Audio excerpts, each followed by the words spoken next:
Good morning, class.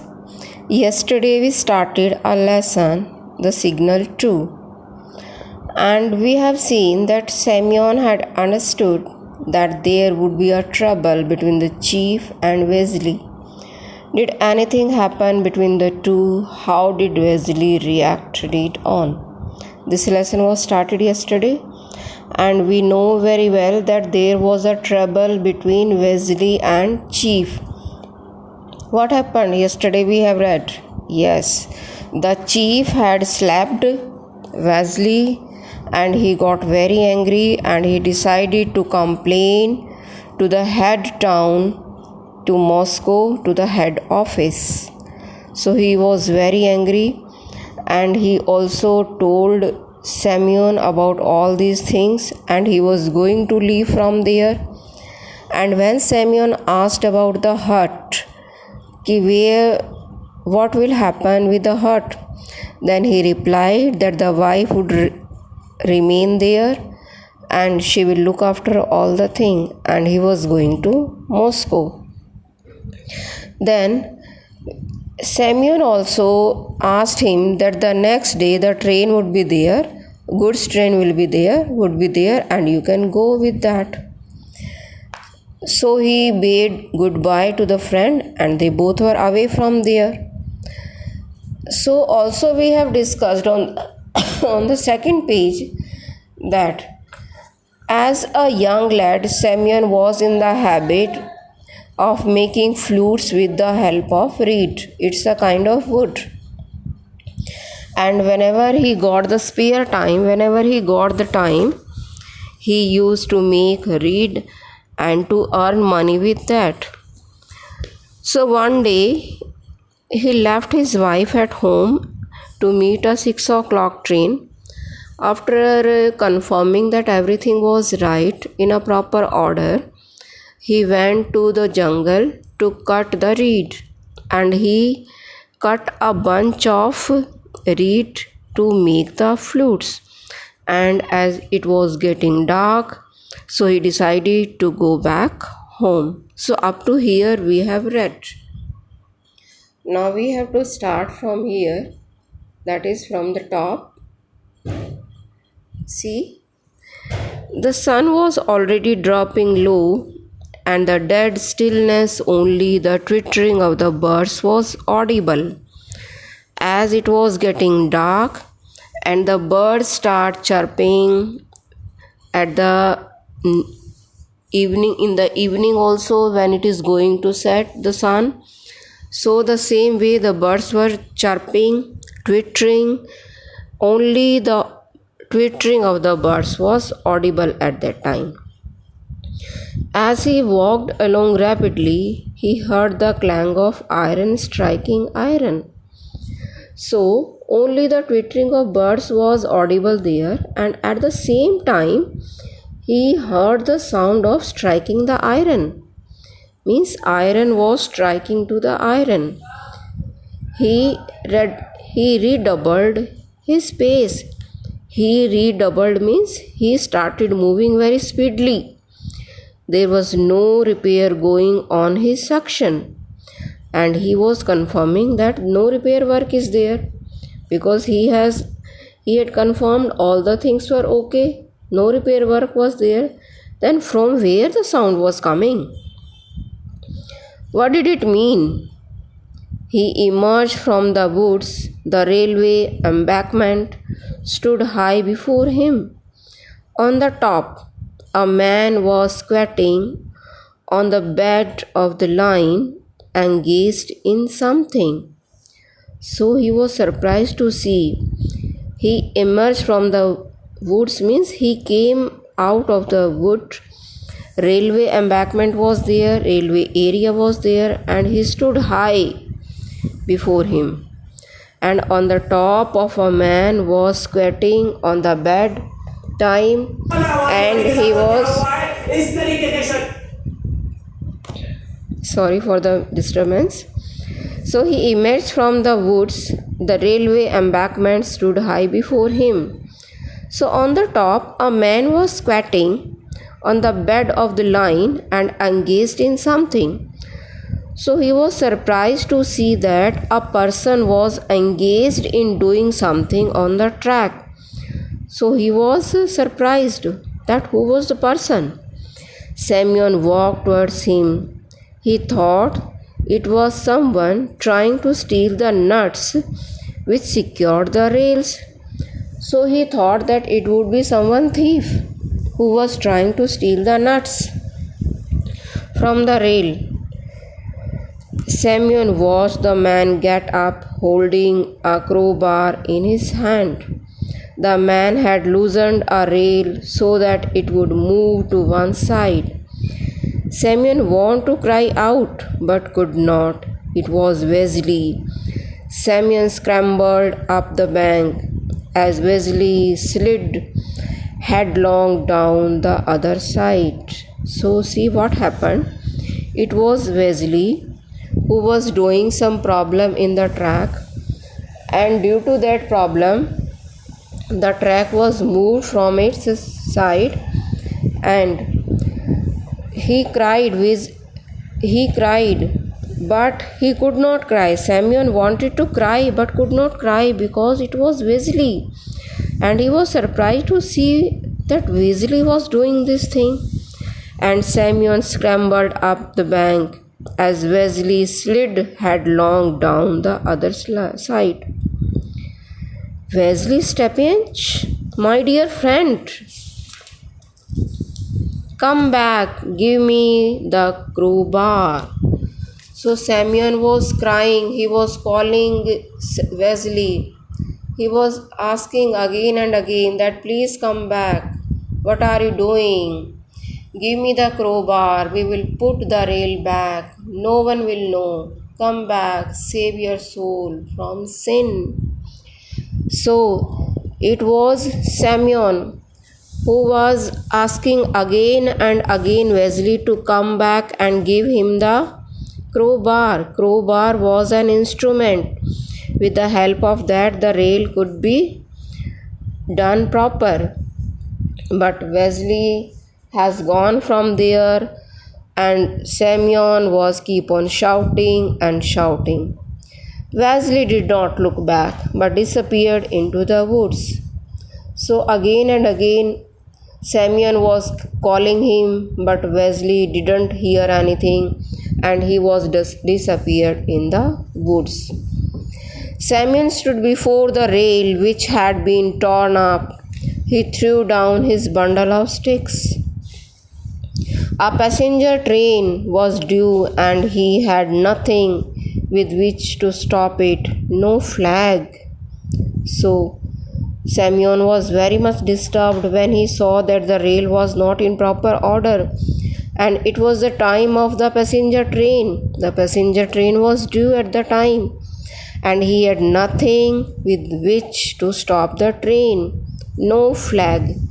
If he had flag, so with the help of that red flag, he was able to stop the train, but he had no flag at that time, only the flute sticks he had.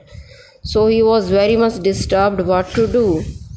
He could not replace the rail and could not drive in the spikes with his bare hands. It was absolutely necessary to run to hut for some tools. God help me, he murmured. So it was very important that go to hut and bring some tools so that he can make the track proper. But the time was also very less. So he requested God, he prayed God to help him. Semyon started running towards his hut. He was out of breath, but still ran, falling every now and then.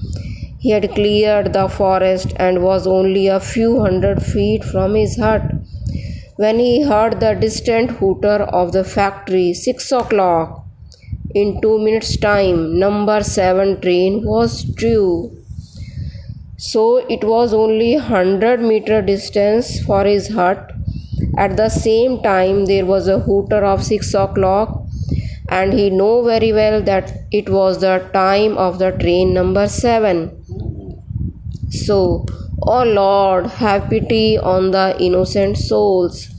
So he prayed to God to save all the passengers who were in the train because they haven't committed any sin, they haven't made any mistake, and but they were going to be punished. In his mind, Samuel saw the engine strike against the loosened rail, shiver, tear up, and splinter the sleepers. The engine would topple down and 70 feet high embankment, and the third class carriages would be packed, little children, all sitting in the train now, never dreaming of danger. Oh Lord, tell me what to do. No, it is impossible to run to hut and get back in time. So Samuel was very much disturbed because he had a very less time. Because the train number 7 was due at 6 o'clock and he had heard the hooter also. So he requested God what to do, and he was also crying. He was also listening the crying of the passenger, of the children, those who were sitting in the train, and due to accident they all are crying. And so he prayed to God, please tell me what to do, how to save the innocent passengers, because it was impossible to run to the hut and get back in time, because it was the time of the train. Samuel did not run to the hut, but he turned back and ran faster than before. So he didn't go to the hut, but ran back to the track, and he ran as much fast as he could do, faster than before. He did not know himself what to happen. He ran as far as where his sticks were lying in a heap. So he reached where the sticks were lying in a heap. Many sticks were there. He bent down, seized one, and ran on farther. So he bent down means he came on his knees, picked up one stick, and then ran. He heard the distant whistle and quiet tremor of the rails, but he got exhausted and could run no farther. He halted. So when he was running, he was very much disturbed. He heard the sound of the train, that it was coming. He could see that the train was coming on the rail, and he was very much disturbed. Then an idea came into his mind. At once the idea came to his mind what to do. Pulling off his cap, he took out a cotton scarf and screwed his knife out of the upper part of his boot. So see what he has done. He picked up the knife from the upper part of his boot. He had a knife, and then muttering, God bless me. He was murmuring, he was speaking slow, God bless me. Please God help me. And he made a cut in his left arm above the elbow. So he made a cut. You see in the picture, you see this picture. In the left elbow, some blood like things is there. Red color is falling down. So he made a cut on his elbow, and there was now what happened? He made a cut in his left arm above the elbow. He soaked his scarf in the blood. A scarf he soaked all the blood and tied it to the stick and stood waving his blood-stained flag. So what happened now? He had soaked his blood into the scarf, and the scarf had become red, and it was working as a red flag. And he stood in between the track and waving the flag of red color so that he could stop the train. The train had already in sight, but the driver would not see him, and a heavy train cannot be pulled up in 600 feet. So he knew very well that the train was very near, but the driver could not see. He could not see a heavy train cannot be pulled up in 600 feet. Semyon pressed his side and wound together as to close it. Evidently, he had cut his arm quite deep. You see, the bloodshed is there. So, what he has done, Semyon, evidently he had cut his arm quite deep and he could not see the train or hear the noise because he was going to faint due to the shed of blood. He could not see the train or hear the noise. Only one thought possessed him. I shall not be able to keep standing up. I shall fall and drop the flag, or train will pass over me. Help me, O Lord. So he was praying to God to help him because he was not able to stand properly due to the bloodshed. He was going to faint. So he was thinking how to keep standing up. I shall not be able to do that. His head began to swim. He dropped the flag and fell unconscious. So Semyon was unconscious due to the shed of blood. However, the blood-stained scarf did not fall to the ground. A hand seized it and held it high to meet the approaching train. So what happened? Somebody came there and he held the flag and seized it high so that the driver of the train could see him and he could stop the train. The train engineer saw it and he shut the regulator and reserved the steam. So finally the engineer had seen the scarf and he stopped the train. The train came to a standstill. The train was stopped. People jumped out of the carriage and collected in a crowd. There was a huge crowd. That what happened? They saw a man lying senseless on the track and another man standing beside him with a blood-stained rag on a stick. So people were surprised to see that one man was fainted on the track and another was standing with a flag in his hand, and that was quite blood-stained and rag on a stick. Wesley had finally come to his senses. He had held the flag and saved the lives of the passengers and his friend. And finally, Wesley saved the life of the passenger and his friend. Wesley looked around at all and feeling sorry for what he had done, and he said, "Bind me." I tore up the rail. And he requested his friend to bind him, means to catch him because he had tore up the rail. He has to the rail. So he also felt sorry whatever he had done, and he was feeling sorry after all. So it was the lesson. So in this way, Semyon saved the life of many passengers and the life of his friend also. So it's end of the story, and tomorrow we shall discuss the exercise of the chapter.